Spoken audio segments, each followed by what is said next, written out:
everyone, today's the third part in the series about the I Am, and today we're going to deal with, are you your best friend or are you your worst enemy? So, first of all, who is the most important person in your world?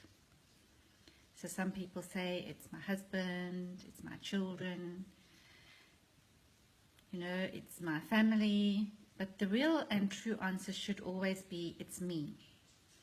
And that's not because of being selfish, it's just because of recognizing that without you, you have no world. So you have to be the most important person in your own world. You have to treat yourself as if you are the most important person. And of course, that doesn't mean to the exclusion of all else. It doesn't mean in a narcissistic or selfish way. It means in a self-respecting and self-honoring way, in which you recognize that you have a responsibility towards yourself. You recognize that you need to take ownership of the choices you make, of the way you work with your world.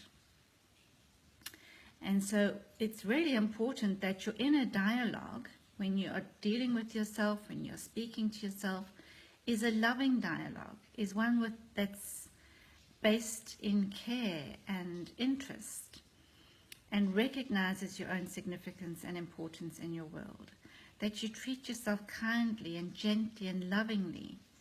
Because if we are our own worst enemy and we treat ourselves harshly and brutally and cruelly, or if we actually are a bully to ourselves, it really creates anxiety, it creates fear in our world.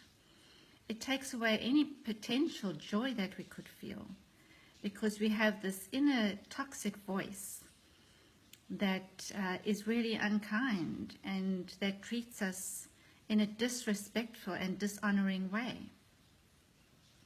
Sometimes that voice can simply be the echo of another voice. It could be the echo of your mother's voice or the echo of your father's voice that to you sounded critical or judgmental or degrading or demeaning or invalidating. So there's many reasons why we could have this inner dialogue that is toxic. But what we need to understand is that we need to take responsibility for that voice. And we need to disconnect from the echo of old voices and old expectations and projections that might have been foisted upon us or prescribed to us as we were growing up. And we need to listen for and respond to our own inner voice. If our own inner voice is actually one that is negative and toxic, we need to address that. We need to ask ourselves why we are being so unkind to ourselves. Why do we treat ourselves with such a lack of love? And find out what it is, and then determine within yourself, make a declaration to yourself that you're going to speak to yourself in a way that is respectful, in a way that is loving and caring and kind, as if you were your best friend. Say things to yourself that you'd be happy to say to your very best friend. And when you have that inner dialogue that is healthy, that is caring, that is uplifting and encouraging and inspiring, our whole world feels really different. So I encourage you to listen out for and be mindful of, be conscious of what you're saying to yourself, what messages you're giving yourself. I had somebody coming into my clinic recently, and she was really very upset with herself, very unhappy with herself, because she weighed 5 kilos more than she wanted to weigh.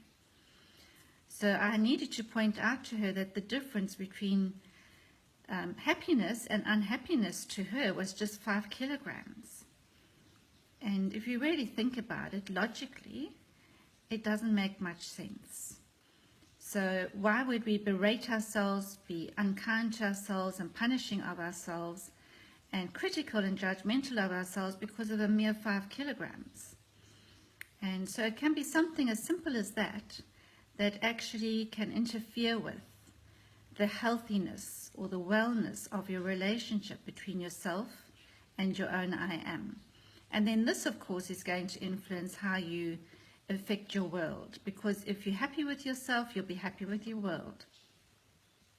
If you're unhappy with yourself, you're going to be putting out negative vibes, and you're going to be drawing into your experience negative people, negative situations, and negative experiences. So it's really vital that you're actually happy with yourself, that you have this really kind and generous and gentle inner dialogue that you can attract into your life experience, things that you really want, things that really are going to make you feel life is a happy space. And I love living life. So if you enjoyed this little video, as I said, it's number 3 of a 3-part series, and we're going to do more after this. So far I've just covered 3 aspects. So please just share it and like it, and you never know, there may be somebody else that just needs to hear something that will resonate with them and help them to see themselves a little differently, see the world a little differently, and perhaps feel better within themselves. This is really what we're trying to achieve here, is to help people to really feel better about themselves, really feel better about life in general.